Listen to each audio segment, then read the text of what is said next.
Tyler Robinson is now in the most restrictive custody level that Utah can provide for him at the time, pending standing trial.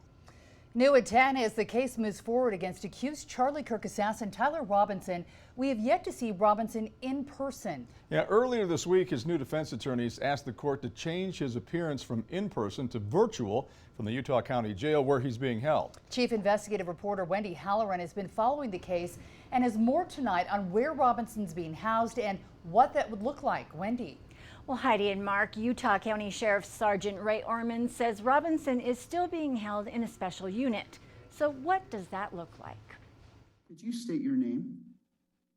Tyler James Robinson. 22-year-old Tyler Robinson has been in the Utah County Jail for 3 weeks. Officials previously said Robinson is on suicide watch and in an isolation cell in the special housing unit known as SHU. The SHU is a perfect place to contain and isolate someone while they're standing trial for a serious charge like this. At his initial appearance, he was seen in the jail wearing a suicide smock, which 2 News Investigates confirmed is the attire for inmates in the SHU.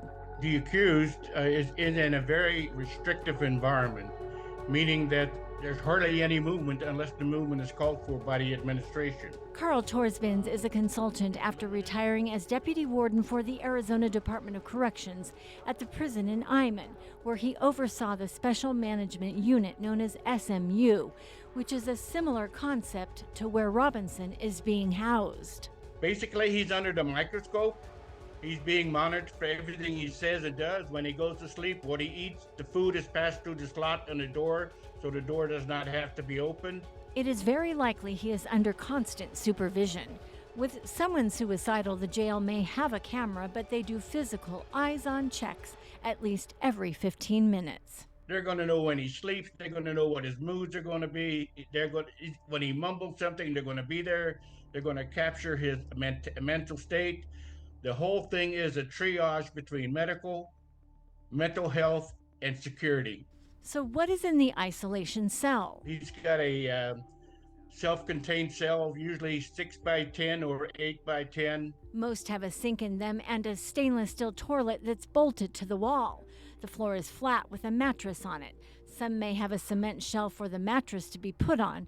They would not be allowed to have bedding or clothing in the cell with them since they could be used to attempt suicide. Most SMUs and SHUs don't have windows for security reasons, and also because there are issues inside those cells that make them suicide proof. The inmate would be under direct supervision to be able to shower, and a razor for shaving may be out of the question. Very limited property, mostly reading material, and so there's an invasion of privacy in this particular process, but it's for his own good, and it's for to protect the liability of the county. As for entertainment, Robinson would most likely not have access to a television.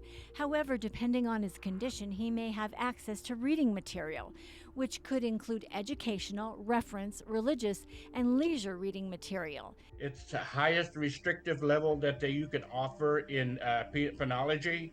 It has very few privileges, limited visits, mostly legal. There's no gaps in there. It's a seamless operation. He's going to get frustrated because his privacy's been invaded, first of all. And second of all, he's facing things he's never faced before in his life.